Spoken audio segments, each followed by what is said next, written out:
Good morning everyone, welcome to the class of Arjun academy. और आज का जो हमारा क्लास है वो है हमारा how forces affect the motion. आज का जो हमारा क्लास है वो है इस पे कि how forces affect the motion. ये क्लास 9th का चैप्टर है। अगर आप मोशन चैप्टर अच्छे से पढ़े होगे तो आपको फोर्स के चैप्टर भी समझ में बहुत ही बेहतरीन ढंग से आने वाला है।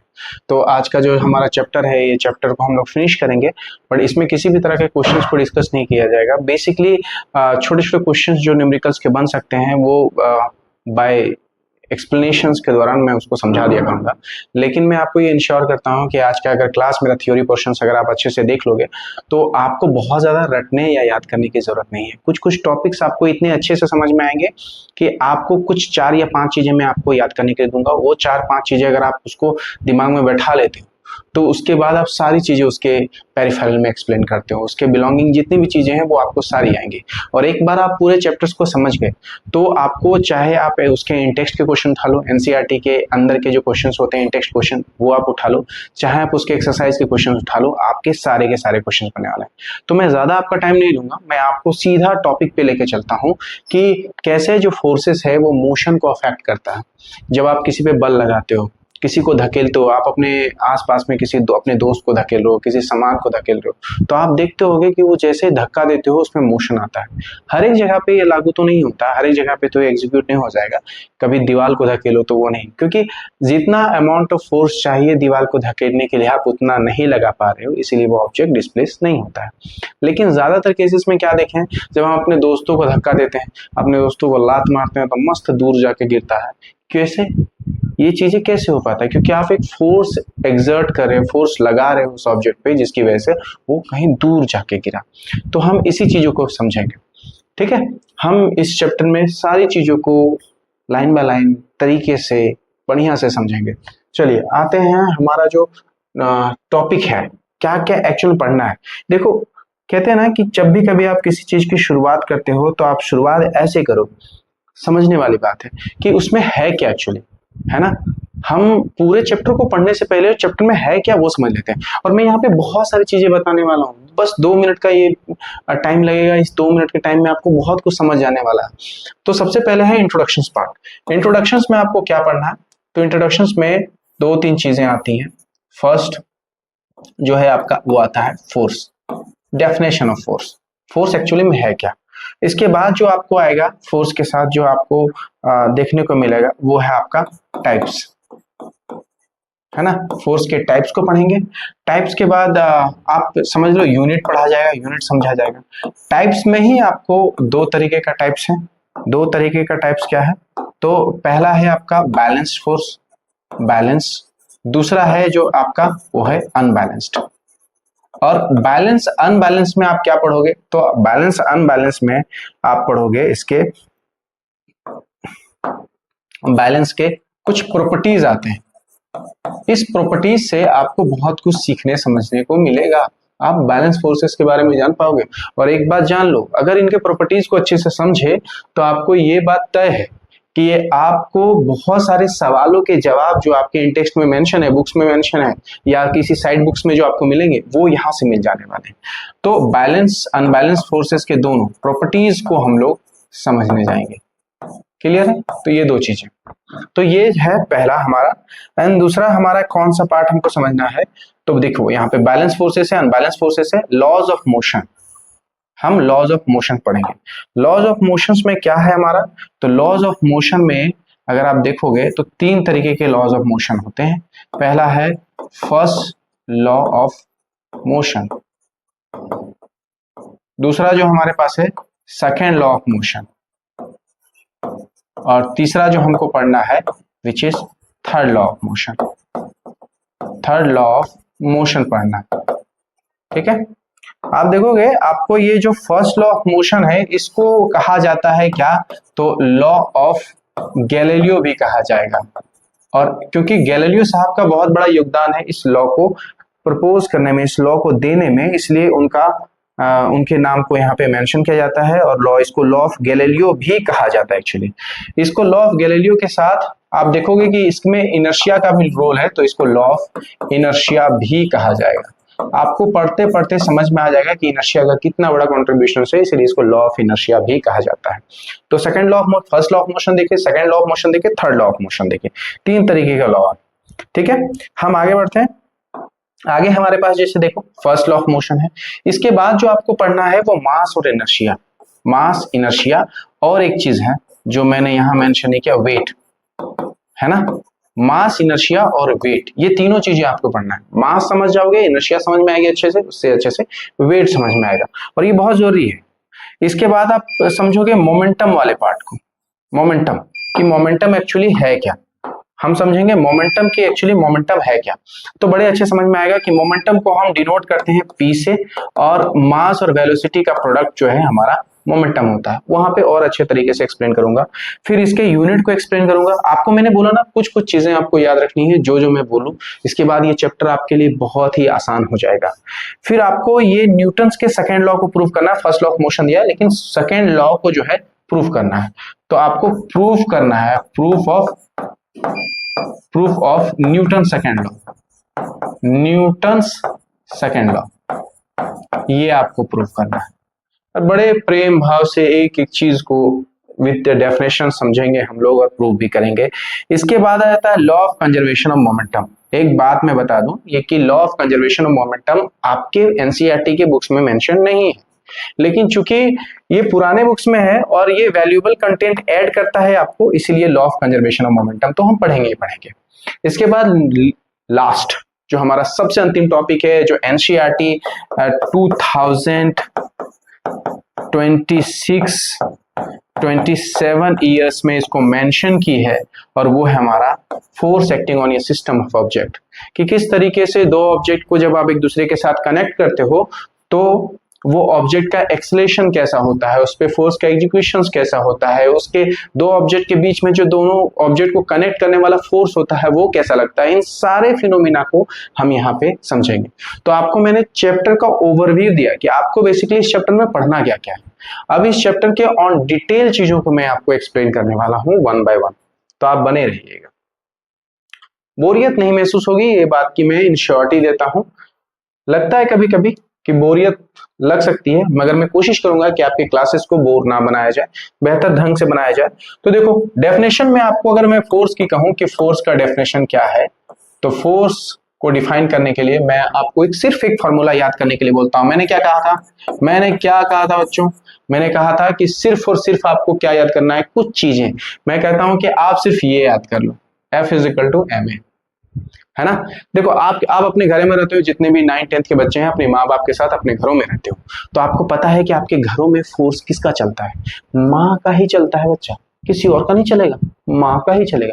लेकिन यहाँ पे वो वाली माँ नहीं, एक और ए तो नहीं आएगा, यहाँ पे सिर्फ और सिर्फ एक ही आएगा, तो माँ का चलता है। तो फोर्स F = ma, और मैं आपको बता दूं यहाँ पे m मीन्स मास और a मीन्स एक्सेलरेशन, है ना, यही है, बस इतना ही याद करना है। आपको पता है आप कभी भी किसी रेस्टोरेंट में खाना खाने के लिए जाते हो अपने पेरेंट्स के साथ, तो आपके रेस्टोरेंट्स के डोर पे एक वर्ड लिखा रहता है। अगर आप बाहर से देख रहे हो तो एक वर्ड लिखा रहेगा, शायद दोनों मेंशन होता है, रेस्टोरेंट में तो दोनों मेंशन होता है। तो एक क्या वर्ड मेंशन होता है, कभी देखो ऑब्जर्व किए होगे, उस गेट पे मेंशन होता है पुश एंड पुल, और पुश एंड पुल करने के लिए आपको फोर्स लगाना पड़ता है। यही है डेफिनेशन। फोर्स का डेफिनेशन कहता है कि push and pull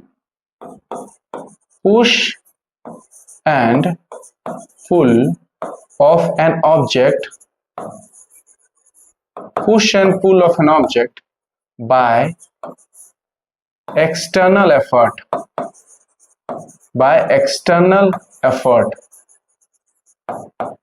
is called force। क्या कहा मैंने, आप क्या करते हो, गेट को खींचते हो या धकेलते हो, यानी पुश एंड पुल किए ऑब्जेक्ट के साथ, किससे, एक्सटर्नल एफर्ट। जब आप लगा रहे हो तो एक्सटर्नल एफर्ट ही तो लगा रहे हो, तो push and pull of an object is called force. अब चलते हैं हम थोड़ा सा आगे, क्या है F = ma। तो यहां से एक और बातें भी तो लिख सकते हैं हम यहाँ पे, अगर डिफाइन करना चाहें हम इसको तो कह सकते हैं ना आपकी product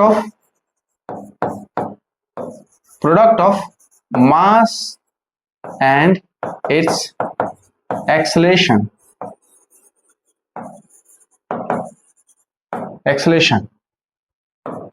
is known as force। अगर आप मास एंड एक्सेलरेशन को मल्टीप्लाई कर दो तब भी तो फोर्स आ जाता है। तो आप ये भी डिफाइन कर सकते हो बड़े तरीके से, आप इस डेफिनेशन को भी मेंशन कर सकते हो बहुत ही तरीके से। तो आई होप चीजें यहां तक आपको समझ में आ रही होंगी कि अगर हमको फोर्स डिफाइन करना है तो किस तरीके से डिफाइन करेंगे, ठीक ना। अगर हमको फोर्स डिफाइन करना है तो हम अलग अलग तरीकों के साथ हम फोर्स को डिफाइन कर सकते हैं बड़े ही ढंग से। हम लोगों ने डिफाइन किया है यहाँ पे डिफाइन किया है कि मास एंड एक्सेलरेशन क्या होता है। इवन हम लोगों ने यहाँ तक डिफाइन कर दिया है कि फोर्स किस तरीके से कहते हैं। रेस्टोरेंट वगैरह जाते हैं तो वहां पे जो हम एक्सटर्नल एफर्ट देखते हैं बाय पुशिंग एंड पुलिंग में, तो ये आ जाता है हमारा फोर्स, ठीक है। तो ये तो नहीं होगा, हमको यही लेना पड़ेगा, ठीक है। तो यहाँ पे आ जाएगा मेरे पास, ठीक है। तो ये हमारे पास कुछ डेफिनेशन हुए, ठीक है।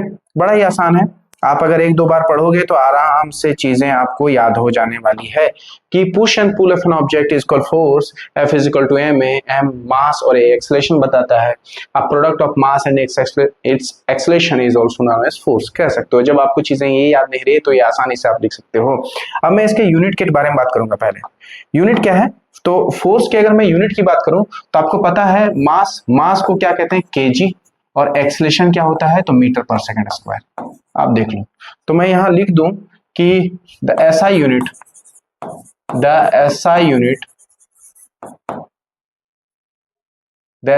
Is KG metre per second square, ठीक है। चूंकि ये तो KG metre per second square है ही, ये तो है ही इसका, ये तो यूनिट है ही, लेकिन एक और यूनिट को मेंशन किया गया। चूंकि न्यूटन साहब का कंट्रीब्यूशन था तो न्यूटन रखा गया और इसको डिनोट करते हैं हम लोग एन से, कैपिटल एन। जहां पे भी देखोगे कैपिटल एन से डिनोट किया जाता है तो ऐसा यूनिट क्या हो जाएगा, KG metre per second square या न्यूटन हो जाएगा। आपसे यहाँ पे एक और बात पूछ लिया जाएगा, मैं यहाँ टाइप्स ऑफ फोर्सेस है नीचे, लेकिन फिर भी मैं आपको यहाँ पे बता दूं कि आपसे कभी ये सवाल पूछ लिया जाएगा कि डिफाइन वन न्यूटन। आप एक न्यूटन को कैसे डिफाइन करोगे, सवाल तो है आपके पास कि बता दो वन न्यूटन है क्या, तब आप क्या कहोगे। तो आराम से एक बात कह सकते हो, उसमें क्या कहना आपको कि वन न्यूटन चाहिए, फिर आपके लिए फॉर्मूला वही है F is equal to ma, mass का क्या आता है केजी, एक्सेलरेशन क्या क्या आता है मीटर पर सेकंड स्क्वायर। तो अगर एक का मल्टीप्लिकेशन हो तो आपके पास वन ही तो आएगा, वन न्यूटन, है ना। तो आप इसको ऐसे नहीं लिख सकते कि when 1 kg mass of an object transferred ना लिखे, लिखो इसको आप यहाँ पे moves with an acceleration of 1 meter per second square is defined as 1 Newton. Clear. आपको मैंने जैसा बताया था एज पर माई प्रॉमिस, मैंने आपको क्या बोला था, सिर्फ आपको एक टर्म याद रखना है और मैंने उसी टर्म के बेसिस पे सब कुछ बनाया है, उसी टर्म के बेसिस पे मैंने सब कुछ बनाया। आप अगर ध्यान से देखो यहाँ पे तो उसी टर्म के बेसिस पे मैंने सब कुछ बनाया है। मैं आपको यहाँ पे फिर भी शुरू से बताता हूँ। F is equal to ma, mass into acceleration, इसी के बेसिस पे डेफिनेशन मैंने तैयार किया। मास एक्सेलरेशन है, इसी के बेसिस पे मैंने यूनिट को तैयार किया। न्यूटन एक एक्स्ट्रा जो आपको याद रखना है, और मैंने डिफाइन वन न्यूटन को इसी के बेसिस पे तैयार किया कि 1 kg of mass of an object move with an acceleration of 1 metre per second square is defined as 1 newton. I hope चीजें क्लियर है। चलिए अब आगे बढ़ते हैं। आगे बढ़ने के साथ हमको चीजें और बेहतरीन ढंग से समझ में आएंगी कि जो ये टाइप्स ऑफ फोर्सेस है, ये टाइप्स ऑफ फोर्सेस है बेसिकली ये दो तरीके के फोर्सेस के बारे में बात करता है। टाइप ऑफ फोर्सेस ये दो तरीके का, पहला बात करता है बैलेंस फोर्स। पहला किसके बारे में बात करता है तो बैलेंस फोर्स के बारे में बात करता है। दूसरा जो जिसके बारे में बात करता है वो है अनबैलेंस्ड फोर्स। अनबैलेंस फोर्स के बारे में बात करता है, ठीक है ना। तो बैलेंस हो गया और अनबैलेंस फोर्सेस हो गया। अब इन्हीं के बारे में हम लोग आगे बढ़ते हैं, ठीक है। चलिए, तो यहाँ पे जाने से पहले मैं आपको एक पेज ऐड करता हूँ मैं यहाँ पे, ताकि मैं आपको समझा सकूं। तो यहाँ पे आते हैं हम लोग। चलिए, तो मैंने टाइप्स ऑफ फोर्सेस में देखा, नहीं चलेगा नहीं है।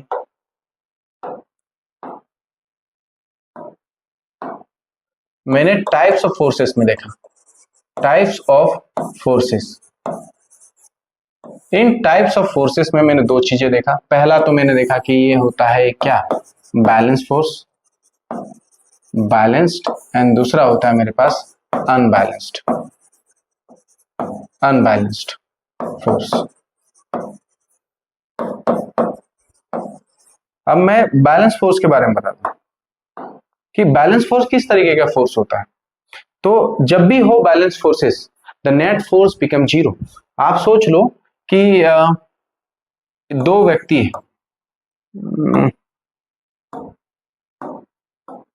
दो व्यक्ति है इस तरीके का, ठीक है। ये दोनों व्यक्ति किसी रस्सी को एक दूसरे की तरफ खींच रहा है, ये अपनी तरफ खींच रहा है, ये अपनी तरफ खींच रहा है।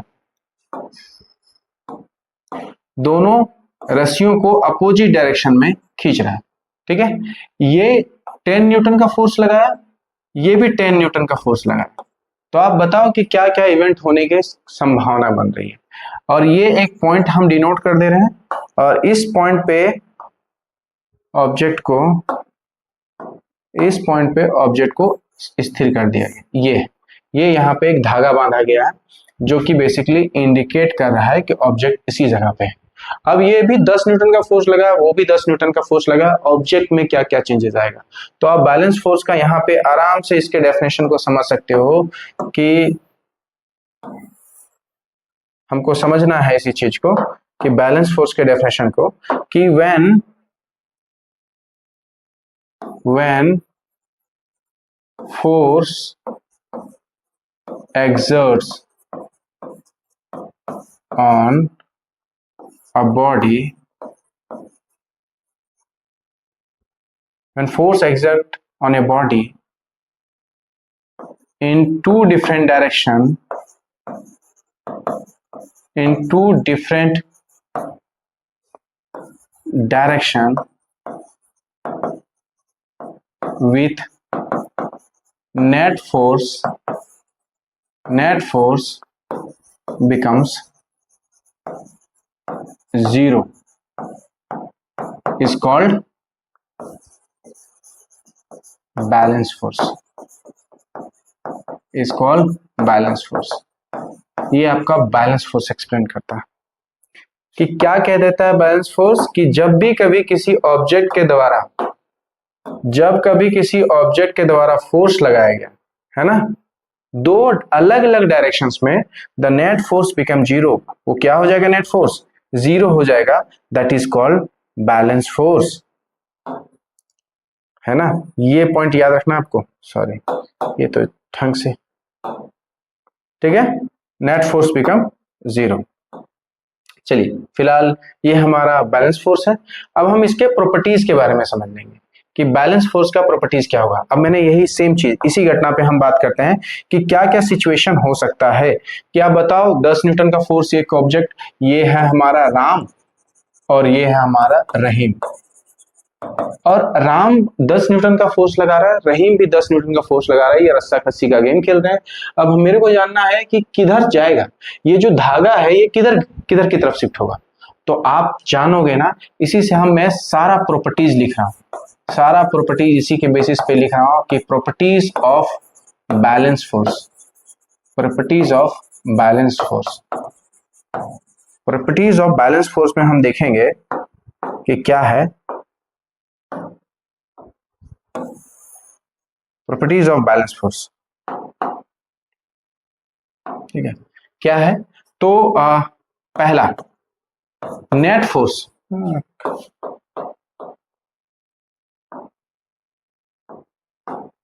फर्स्ट आपको देखने को मिलेगा net force become zero. Total force की बात करते हैं वो जीरो हो जाएगा पहला पॉइंट में देखो तो, क्योंकि इधर से भी 10 न्यूटन लग रहा है, इधर से 10 न्यूटन लग रहा है, दोनों अपोजिट डायरेक्शंस में लग रहा है, तो नेट फोर्स बिकम जीरो। तो अगर नेट फोर्स बिकम है तो बताओ ऑब्जेक्ट विल बी मूव, क्या ये जो है ये धागा जो है क्या ये इधर इधर मूव करेगा? जो मैंने ये धागा लटकाया हुआ है क्या ये इधर राइट लेफ्ट मूव करेगा? नहीं। तो object comes in the rest, object comes in the rest. Object कैसा आ जाता है बच्चा? रेस्ट में आ जाता है, उसमें किसी तरह का मूवमेंट तुमको देखने को नहीं मिलेगा। थर्ड पॉइंट, ठीक है, क्या कोई वेलोसिटी होगा? ऑब्जेक्ट रेस्ट में है तो कोई वेलोसिटी होगा? नहीं। तो velocity becomes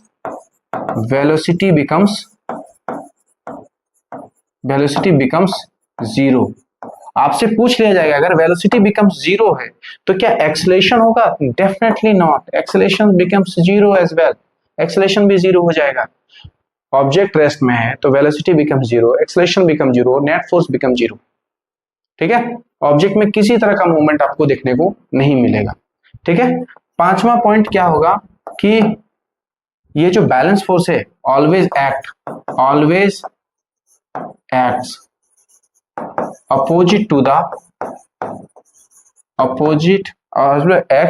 opposite in direction. ठीक है, एक दूसरे के हमेशा opposite in direction with equal magnitude,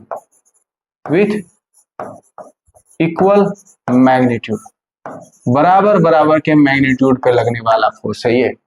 तो ये कुछ 5 प्रॉपर्टीज है जो समझना जरूरी है कि अगर कोई बैलेंस फोर्स कहीं पे एक्ट हो रहा है तो ये दो अलग अलग डायरेक्शंस में अप्लाइड होगा, और इसका ये प्रॉपर्टीज निकल के आता है कि नेट फोर्स बिकम जीरो। आप देखोगे 10 इधर है 10 इधर है, मैं यहाँ पे टोटल फोर्स में कंसिडर करूं क्योंकि ये अलजेब्रिक एडिशंस को फॉलो करता है, तो 10 न्यूटन लगा, फिर प्लस ये अपोजिट डायरेक्शन में लगा तो -10 न्यूटन। तो आप देखोगे 10 newton -10 newton become 0 newton. Clear है? इसीलिए net force become zero. Objects come in the rest, objects rest में आता है, रेस्ट में ही रहेगा एक्चुअली, और वेलोसिटी बिकम जीरो। कोई वेलोसिटी रेस्ट में रहा तो velocity become zero, acceleration become zero, और always act opposite in direction with equal magnitude. बराबर मैग्नीट्यूड में फोर्स लगेगा, चाहे वो जितना भी मैग्नीट्यूड हो, कोई फर्क नहीं पड़ता इस बात से। तो ये आपको बैलेंस फोर्स सिखाता है, ये आपके बैलेंस फोर्स के प्रॉपर्टीज हो गए। ठीक है, हम लोग आगे बढ़ते हैं इस बात पे कि हम लोग अनबैलेंस फोर्स के बारे में भी बात करेंगे। केवल एक से बात करने से तो नहीं चलेगा, हम लोग अनबैलेंस फोर्स के बारे में बात करते हैं।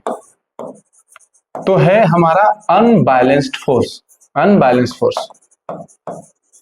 ठीक है, अनबैलेंस फोर्स क्या सिखाता है हमको?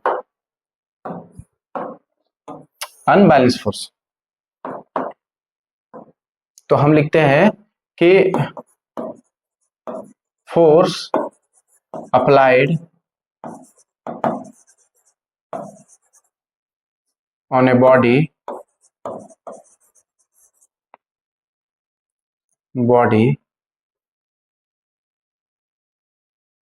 in different magnitude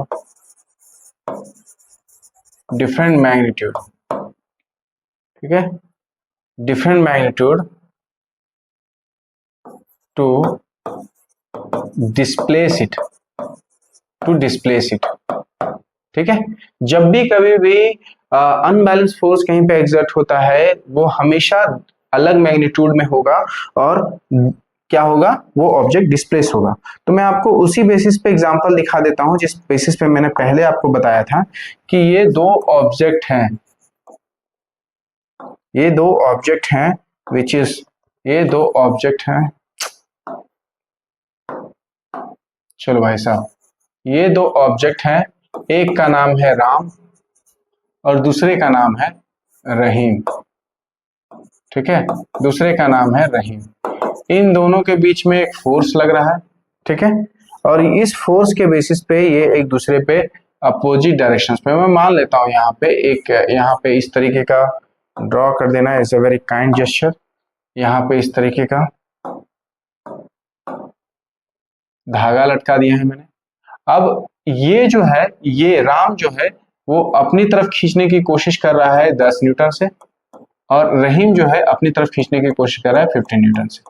अब चीजें बहुत अलग होंगी। अब ये ऑब्जेक्ट शिफ्ट होगा क्योंकि उसकी तरफ से फोर्स ज्यादा है।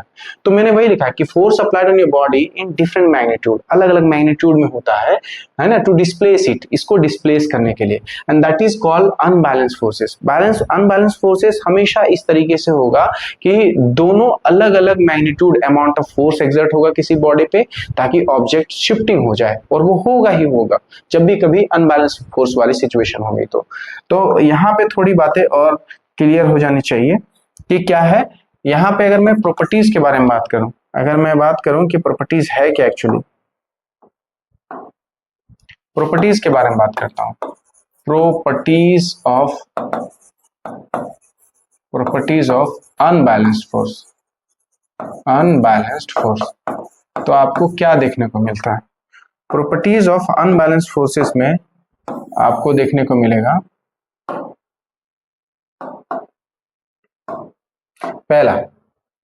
पहला पॉइंट है net force can not be zero.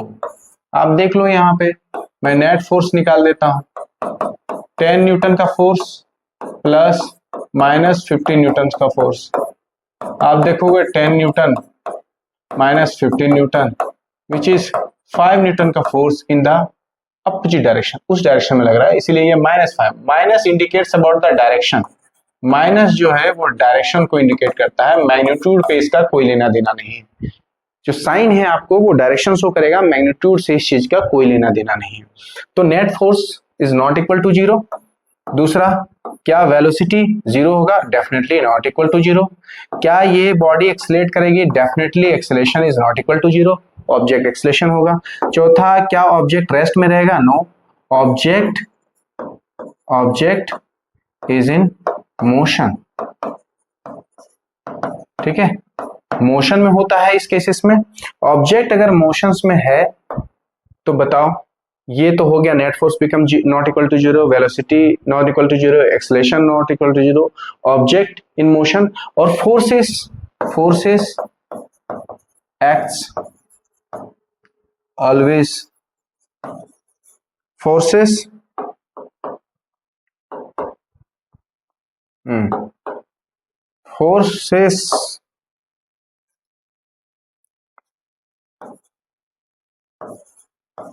needs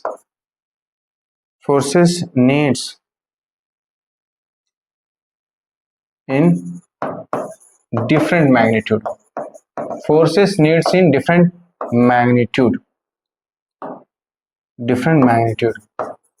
ये डिफरेंट मैग्नीट्यूड में हो तभी ये काम बनेगा।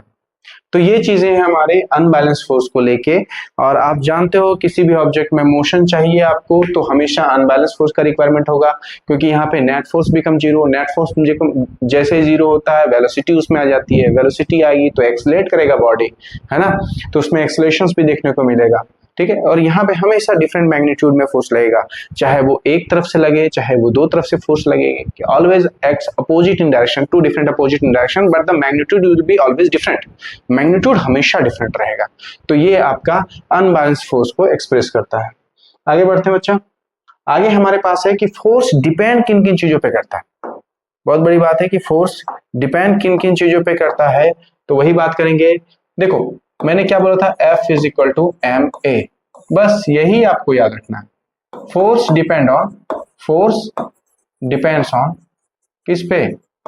Mass of your body, mass of a body. और किस पे डिपेंड करेगा? और डिपेंड करेगा एक्सलेशन डिपेंड करेगा acceleration of any body, acceleration of any mass body. ठीक है, इस पे डिपेंड करेगा। समहाउ समवेयर ये डिपेंडेंसी जो आप इसका है ये वेलोसिटी पे भी होता है, क्योंकि ऑब्वियसली एक्सेलरेशन क्या है, चेंज इन वेलोसिटी। आप देखोगे फॉर्मूला आपके क्या क्या निकल के आएंगे, F is equal to M A, F is equal to M A जैसा ही होता है। आप इसको ऐसे भी लिख सकते हो, आप इसको ऐसे भी लिख सकते हो कि F is equal to M, acceleration की जगह V minus you divided by T होता है, क्योंकि आपको पता है एक्सेलरेशन का फॉर्मूला क्या होता है, आपको पता है एक्सेलरेशन का फॉर्मूला क्या होता है, V minus you divided by T. तो ये जब आपको पता है तो ये फॉर्मूला लग जाएगा। आपका यहाँ पे एक और फॉर्मूला हमारे यहाँ से बन सकता है, क्या है, तो F इज इक्वल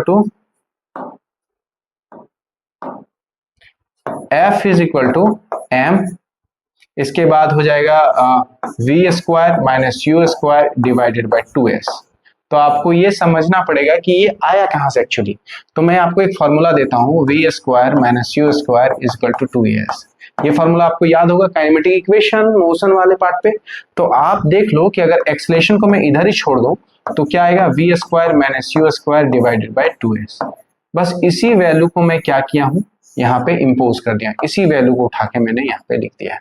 तो ये 3 फॉर्मूले हैं, जो 3 फॉर्मूले के बेसिस पे आपका सवाल बनता है, और मैं आपसे उम्मीद इसी बात को लगा के करूंगा कि आपको ये तीनों फॉर्मूले समझ में आए होंगे और याद भी होने चाहिए आपको। ठीक है, आई होप क्लियर हो आपको। यहाँ पे डिपेंड किस पे करता है ये आपको पता चल गया। फोर्स डिपेंड करता है मास पे। फॉर्मूला आपको याद रखना है, मैंने क्या बोला, आपको कुछ नहीं याद रखना है, मैं आपको एकदम शॉर्ट वे में रिवीजन करवाता हूँ। मैं यहाँ पे आप देखोगे तो पाओगे कि कितना आसान है, कितना आसान है चीजों को कलेक्ट करना। मैं आपको रिवाइज करवाता हूँ कि कितनी चीजें आपको आसानी से याद हो गई होंगी। रिवाइज करवाता हूँ मैं आपको, देखना। F is equal to M A, मैंने बोला, यही बोला था मैंने आपको कि मास इंटू एक्सेलरेशन है। मास इंटू ये क्या है, मास है, और ये क्या है, एक्सेलरेशन है। मैंने कहा था कि इसके डेफिनेशन को याद करो, इसके डेफिनेशन को याद करो। डेफिनेशन क्या कहता है, कहता है कि भैया पुश एंड पुल करना है, पुश एंड पुल करना है। पुश एंड पुल कर दिए, फोर्स कहलाएगा। या तो आप लिख दो सीधा, इतना दिमाग नहीं लगता तो product of mass and acceleration कर देंगे हम लोग, कोई गलत बात नहीं है, मास एंड एक्सेलरेशन कर देंगे हम लोग। ये हो गया। मैंने यहां से क्या बोला था कि इसका यूनिट भी होगा, इसका यूनिट भी होगा। मैंने बोला था इसका यूनिट को भी देखो, तो इसका यूनिट क्या होगा, तो मास का यूनिट केजी और एक्सेलरेशन का unit metre per second square. तो इसका एसआई यूनिट क्या होता है, केजी मीटर पर सेकंड, इसका एसआई यूनिट। मैंने इसी बात को क्या कहा था कि ये न्यूटन भी होता है, ये क्या होता है, न्यूटन होता है, जिसको एन से डिनोट करते हैं। ठीक है, एक बात मैंने नहीं बताया, अगर इसको आप चाहो तो एसआई, ये तो आपका एसआई यूनिट में, ये आपका एसआई यूनिट में, आप चाहो तो इसको सीजीएस में भी लिख सकते हो, सीजीएस यूनिट में भी लिख सकते हो। सीजीएस में क्या होगा, केजी का ग्राम हो जाएगा, मीटर का सेंटीमीटर हो जाएगा, सेकंड का सेकंड ही रहेगा, तो ग्राम सेंटीमीटर पर सेकंड स्क्वायर। ठीक है, ये होता है।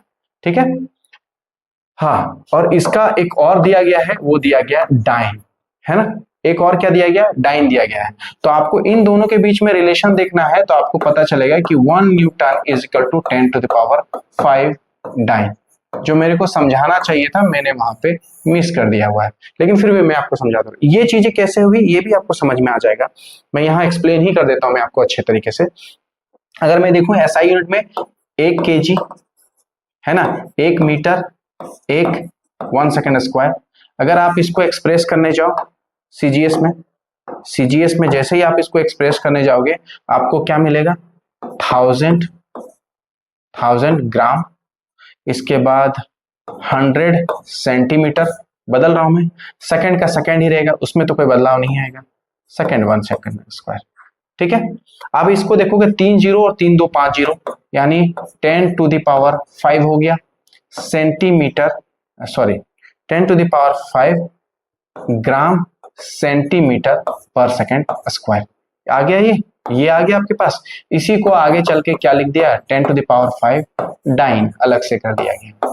ठीक है, ये चीजें हैं आपको। तो आपका ये निकल गया पहले, देखो इसी से F equal to M A से निकाले हम सब कुछ F equal to M A से निकला, बस आपको समझना जरूरी है आपको। ये चीजें हो गई। और आप देखें कि ये डिपेंड किस पे करता है। आप जब आप डिपेंड देखें कि डिपेंड किस पे करता है, तो डिपेंड करता है किस पे, मास पे। यहीं से समझ में आया कि किस पे डिपेंड कर रहा है, तो मास पे डिपेंड कर रहा है। दूसरा किस पे डिपेंड करता है, तो एक्सेलरेशन पे। और जब आप एक्सेलरेशन समझते हो तो आप ये भी जानते हो कि v minus you divided by T होता है, तो ये वेलोसिटी पे भी डिपेंड करेगा, है ना। तो ये हो गया आपका, चीजें यहीं से सब कुछ आ रही है, यही फॉर्मूला जो है सब कुछ आपको बता के जाएगा, आपको कोई भी एडिशनल कहीं से नहीं है, सब कुछ इसी फॉर्मूला से आपको निकल के आने वाला है। ठीक है, चीजें आई होप क्लियर हो। और आगे बढ़ते हैं हम लोग, आगे बढ़ते हैं तो आता है हमारा laws of motion. Laws of motion से मेरे को लगता है कि इससे पहले आपको जो समझना चाहिए वो पॉइंट है हमारा मास वेट इनर्शिया। मैं आपको समझाता हूँ इसको, अब मैं समझाता हूँ मास क्या होता है, वेट क्या होता है, इनर्शिया, ये पूरे के पूरे इसी टेबल में मैं समझाता हूँ।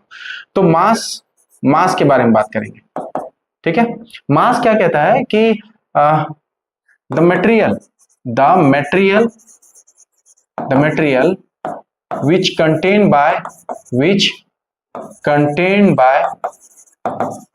contained by a body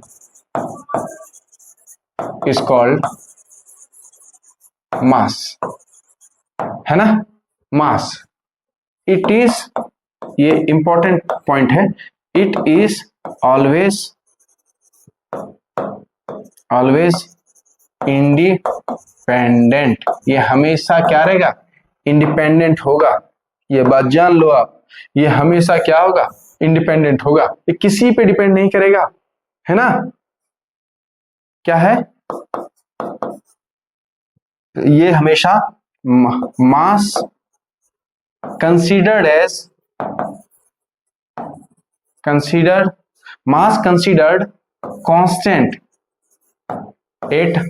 constant at every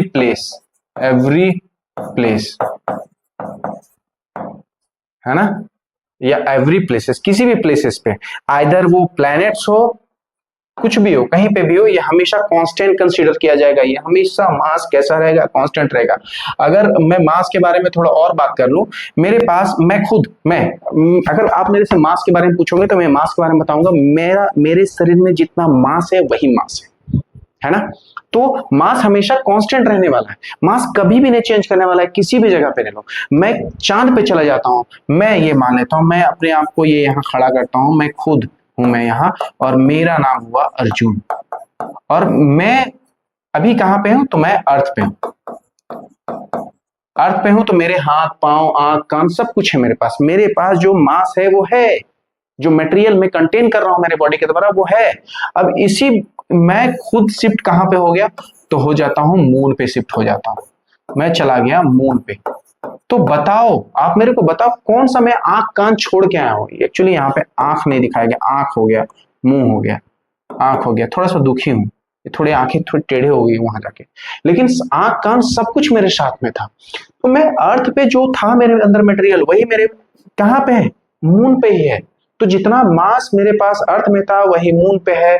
मैं यहां से चाहे सैटर्न की तरफ चला जाऊं, ठीक है, यहां से चाहे सैटर्न पे चला जाऊं, मैं अपने हाथ पांव कान तो लेके ही जाऊंगा ना, तो मास तो मेरे पास पहुंचेगा ही। इसलिए कहता हूं कि मेरे शरीर में जितना मास है वही मास है, वही समझना है कि mass, the material which contain by a body is called mass. जो मटेरियल है बॉडी के अंदर वो मास है, ठीक है, और ये हमेशा इंडिपेंडेंट होगा, ठीक है, और ये हमेशा इंडिपेंडेंट होगा। मास ऑलवेज कंसीडर एज कांस्टेंट, हमेशा कांस्टेंट कंसीडर किया जाता है।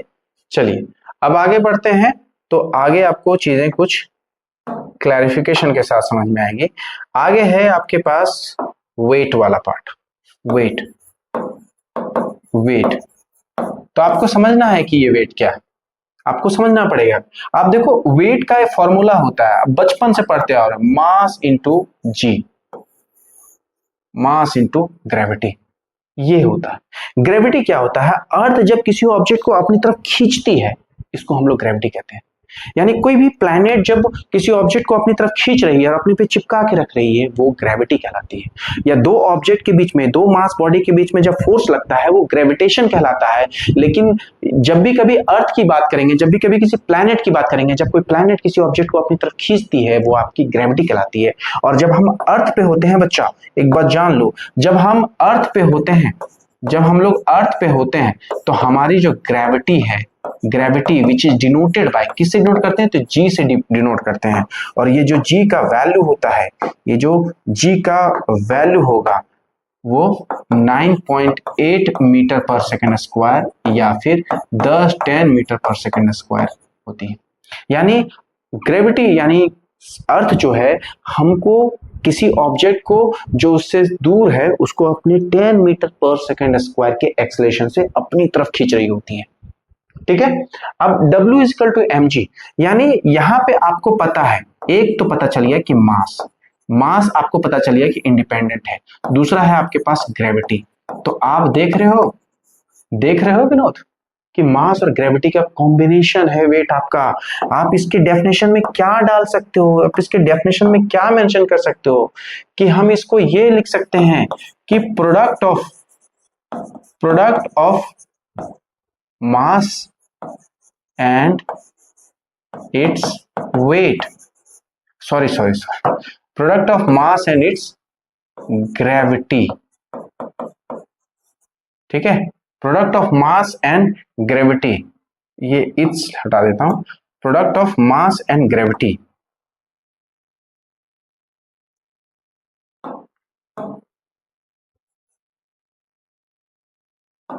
मास एंड ग्रेविटी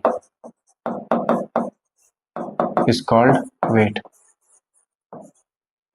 आप इसको और अलग तरीके से डिफाइन करना चाहो ना तो आपके हैंड पे सब कुछ है कि आप इसको ऐसे भी कह सकते हो कि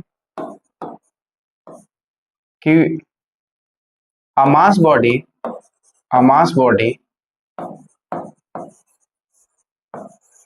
attracts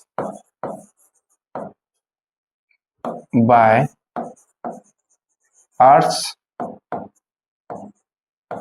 gravitational force.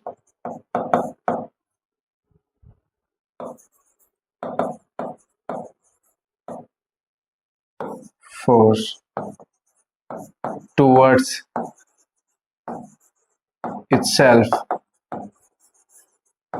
is called weight। ये क्या कहलाएगी बच्चा, यही तो वेट कहलाएगी, यही है आपका वेट। ये दो अलग अलग कलर्स में आपको दिखने लगे होंगे यहाँ पे, बट फिर भी आपके लिए विजिबिलिटी क्लियर है, अच्छी विजिबिलिटी है, ऐसा कुछ नहीं कि आप देख नहीं सकते। तो वेट हमेशा मास और ग्रेविटी का प्रोडक्ट होता है। बहुत सारे बच्चे अभी जो मेरे साथ कनेक्ट होंगे वो डेफिनेटली इसको कंसिडर करने वाले हैं, उनको ये आसान लगने वाला है तो ये याद करेंगे।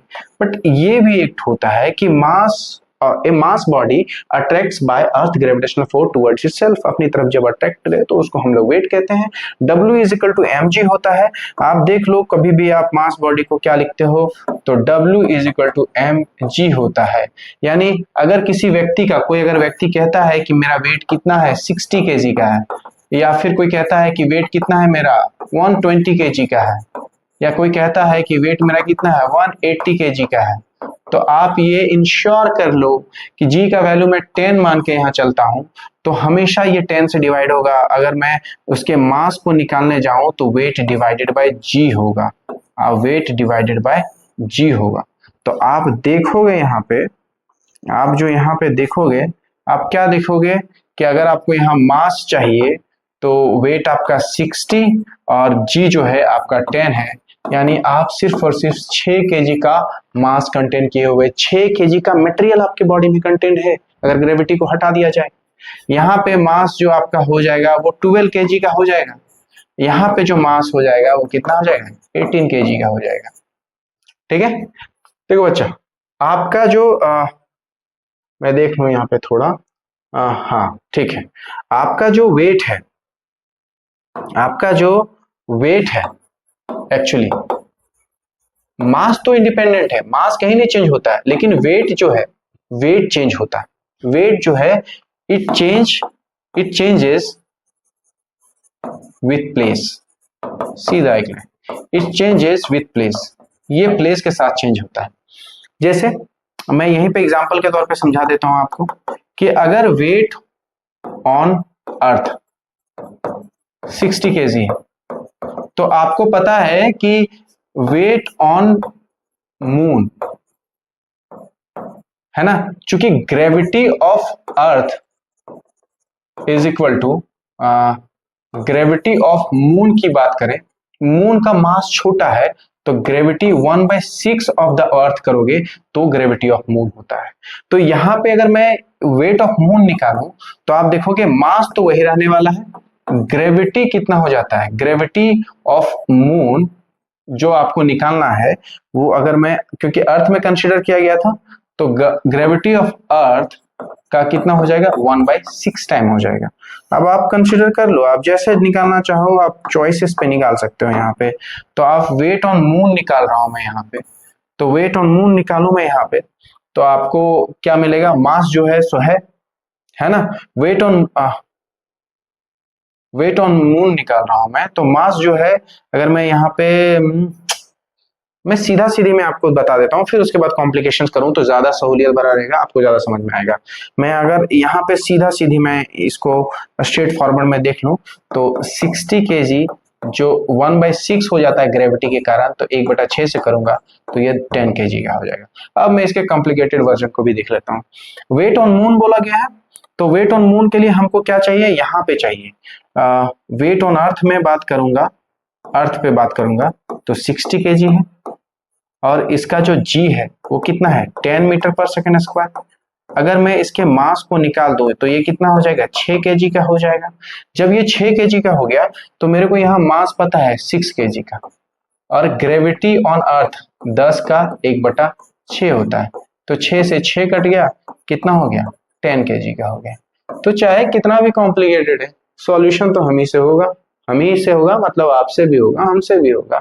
तो ये देखो प्लेसेस चेंज होता है तो ये वर्जन निकल के आ जाता है, क्योंकि मून का मास छोटा है तो उसकी ग्रेविटी कम होगी, और ग्रेविटी कम कितनी होती है, तो अर्थ के ग्रेविटी का 1/6 टाइम्स होता है। और हमको पता है कि वेट दो फैक्टर्स पे डिपेंड कर रहा है, which is mass into gravity, और ये ग्रेविटी जो है 1/6 हो जा रहा है मून में, तो ऑब्वियसली मास मेरे पास कितना निकल के आया, 6 kg, तो ये 10 का 1/6 निकल जाएगा, तो कितना निकल जाएगा, 10 kg। बहुत आसानी से समझ में आ गया। तो ये इतना टाइम कम हो जाता है, इसीलिए जब कोई लोग मून पे जाते हैं ना, इवन हमारे मून पे इस बार जो चांद पे बहुत सारे लोग गए, अब बहुत सारे लोग तो नहीं, अब कुछ नासा के साइंटिस्ट जो हैं वो गए, और जब वो वॉक करते हैं तो आप देखोगे वीडियोस क्लिपिंग जो उसके आए हुए हैं, तो वो जंप करके कुछ दूरी पे जंप करता है, यानी वो 5 मीटर 6 मीटर की दूरी आसानी से जंप कर लेते हैं। और वॉक करने के दौरान हम लोग कितने लेते हैं, 2 मीटर का स्टेप लेते होंगे, तो वो आराम से 5 मीटर 6 मीटर की दूरी को जंप कर लेते हैं, या 5 फीट 6 फीट, 5 मीटर 6 मीटर नहीं, 5 फीट 6 फीट की दूरी को जंप कर लेते हैं। और हम लोग ऐसे 2 फीट का या 1 फीट का डिस्टेंस लेते हैं। सोचो 6 फीट, क्यों, क्योंकि उसकी ग्रेविटी कम है, और ग्रेविटी कम होने की वजह से आप बॉडी हल्का महसूस करते हो और फिर आसानी से जंप करते हुए निकल जाते हो। तो ये है आपका, ठीक है, ये आपका वेट हो गया, ये आपका मास हो गया। तो आपको वेट और मास आई होप समझ में आया होगा।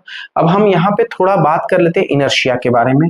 इनर्शिया शायद, हाँ इनर्शिया यहाँ पे है, तो इनर्शिया के बारे में बात करते हैं। इनर्शिया क्या सिखाती है हमको, इनर्शिया कहती है कि द टेंडेंसी, इससे लिखूं तो ज्यादा अच्छा लगता है, टेंडेंसी,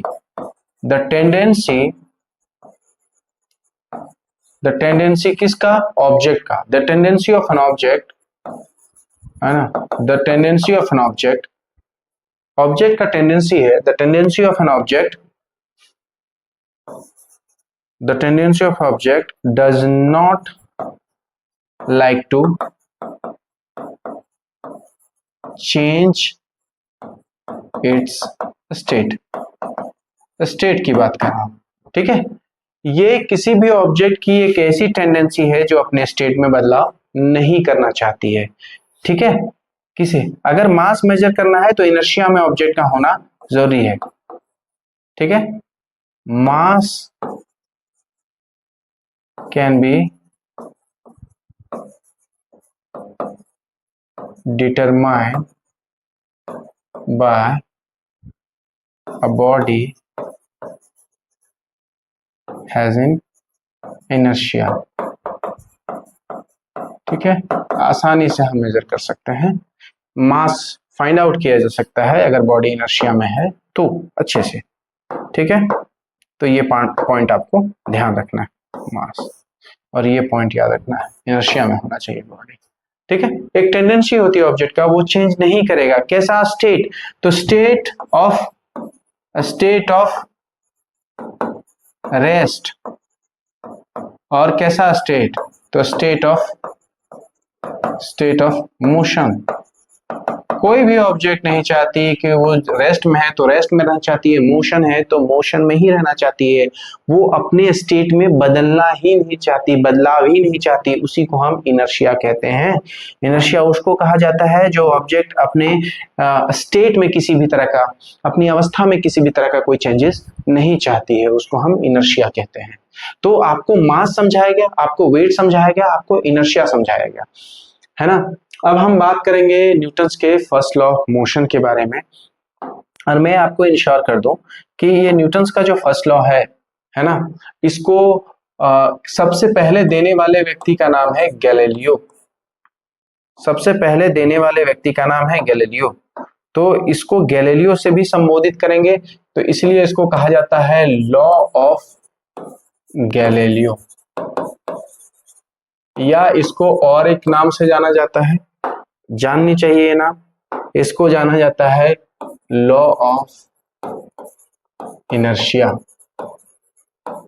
क्यों इनर्शिया के नाम से जाना जाता है? अभी आपको 2 मिनट में चीजें क्लियर हो जाने वाली है कि लॉ ऑफ इनर्शिया के नाम से क्यों जाना जाता है, लॉ ऑफ गैलीलियो के नाम से क्यों जाना जाता है। 2 मिनट में आपको चीजें बेहतरीन ढंग से क्लियर हो जाने वाली है। न्यूटन्स का पहला लॉ कहता है an object,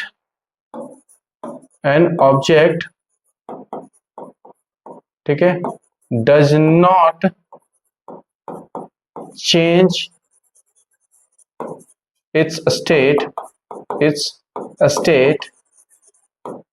until or unless an external force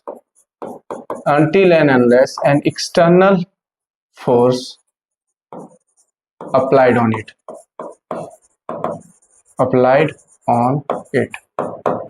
ठीक है। तो देख लो, आपको यहां तक मिलेगा an object does not change its state, ये आपको इनर्शिया दिखा रहा है। मैंने यहाँ पे इनर्शिया इसीलिए लिखा हुआ था, the tendency of object does not like to change its state, अपना स्टेट बदलना ही नहीं चाहता है। स्टेट क्या? स्टेट ऑफ रेस्ट और स्टेट ऑफ मोशन। यहाँ पे भी तो सेम बातें कह रही है कि an object does not change the state, इसके बाद से चीजें बदल रहा है, अनटिल और unless N external force applied on it, जब तक कि उस पर एक्सटर्नल फोर्स ना लगे। तो चूंकि आधी बातें तो लॉ ऑफ इनर्शिया की है, ठीक है ना, आधी बातें तो इनर्शिया की है, इसीलिए इसको लॉ ऑफ इनर्शिया भी कहा गया। क्योंकि इस बात को एक्सप्लेन करने वाले कौन थे? Galileo have the huge contribution on it, Galileo, इसीलिए इसको लॉ ऑफ गैलीलियो भी कहा जाता है। इसीलिए इसको क्या कहा जाता है? लॉ ऑफ गैलीलियो भी कहा जाता है। तो इस बात को ध्यान रखना है कि इसको लॉ ऑफ गैलीलियो भी कहा जाता है। आपसे सवाल सीधा पूछ लिया कि आप बताओ लॉ ऑफ गैलीलियो क्या है, तो सेम चीजें बताना है कि object does not change its state unless और until an external force applied on it, तब तक जब तक कि एक एक्सटर्नल एफर्ट ना लगे। आप सीधा सुनो, आप अगर कहीं पे बैठे हुए हो, मैं आपको बोलूं कि यहाँ से उठ के तुम वहां चले जाओ, कोई काम कर दो, तो कितना आलसपन लगता है कि यार नहीं करना, तब तक नहीं करोगे, आप बैठे रहोगे, आप तब तक नहीं करोगे जब आपको नेसेसरी नहीं हो।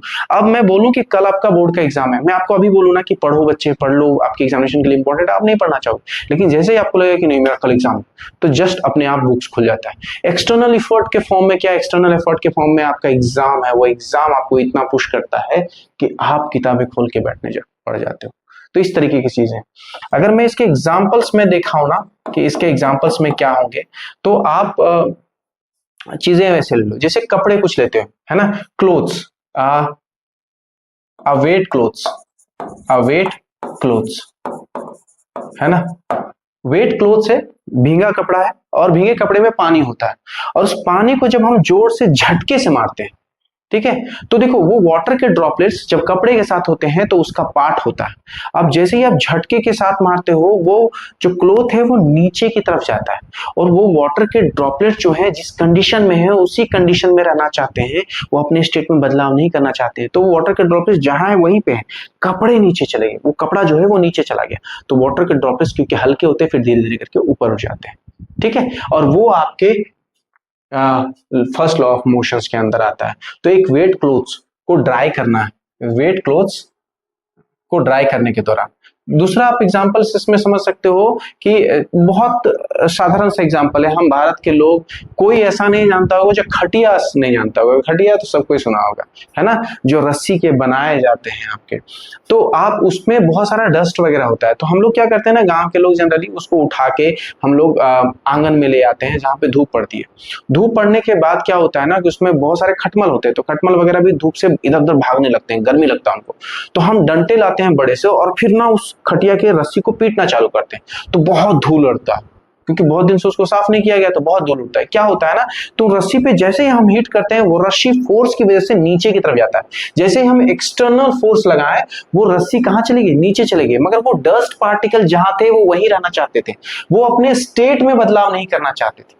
क्योंकि जैसे ही वो रस्सी नीचे गई तो वो डस्ट पार्टिकल्स रस्सी से बाहर आ गए ऑटोमेटिकली, और वो धीरे से ऊपर की तरफ हो जाते हैं। वो फिर वो धूलकण आपके आसपास में उड़ता हुआ नजर आता है। तो ये आपके न्यूटन्स के पहले नियम के अनुसार होता है। इवन जब हम बाइक्स में जाते हैं, when we ride the bike, है ना, अ बाइक राइडिंग,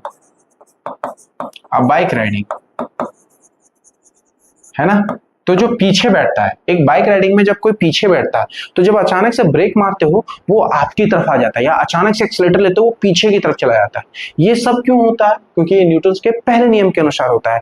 जब तक वो बॉडी का निचला हिस्सा गाड़ी के साथ होता है, तो गाड़ी के साथ वो उसी मोशन में रहना चाहता है। मगर जैसे ही अचानक से एक्सीलरेट लिए, है ना, एन एक्सटर्नल एफर्ट आया, ऊपर का बॉडी का हिस्सा चूंकि लाई नहीं करता है, तो उस पर एक झटका सा लगता है, तो वो पीछे की तरफ मूव कर जाता है। तो उस एक्सटर्नल एफर्ट के कारण, वो अपने स्टेट में बदलाव कर देता है। ठीक है, और चूंकि नीचे का हिस्सा उसके साथ लाई किया हुआ है, तो उसी मोशंस में वो कंटिन्यू करता है। बट ऊपर का हिस्सा अचानक से पीछे की तरफ झुक जाता है, या अचानक से आगे की तरफ झुक जाता है। समझ में आया आपको? तो ये न्यूटन्स का आपका फर्स्ट लॉ एक्सप्लेन करता है। और चीजें कि आपको क्लियर हुआ हो। इनर्शिया, मास, वेट, ये मिट गया।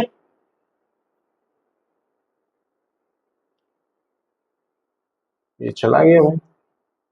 चलो, न्यूटन्स का सेकेंड लॉ पे हम आते हैं कि न्यूटन्स का सेकेंड लॉ, अगर ये वाला पार्ट मिट गया होगा ना, हट गया होगा, तो आप एक काम करना, आप सिंपल सी बात है, आप फिर से वीडियो के हल्के पीछे जाना, मैंने लिखा हुआ है वो, तो आपको वहां से आसानी समझ में आ जाएगा। हम सेकेंड लॉ की बात करते हैं। सेकेंड लॉ और सेकेंड लॉ के प्रूफ के बारे में बात करेंगे, तो मैं पहले थर्ड लॉ नहीं बात करूंगा, यहाँ पे पहले मैं सेकेंड लॉ बात करूंगा।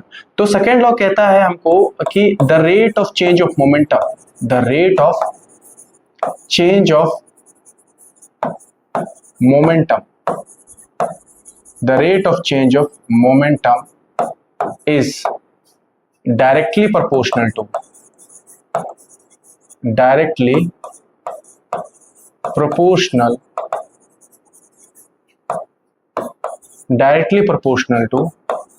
the force applied on it,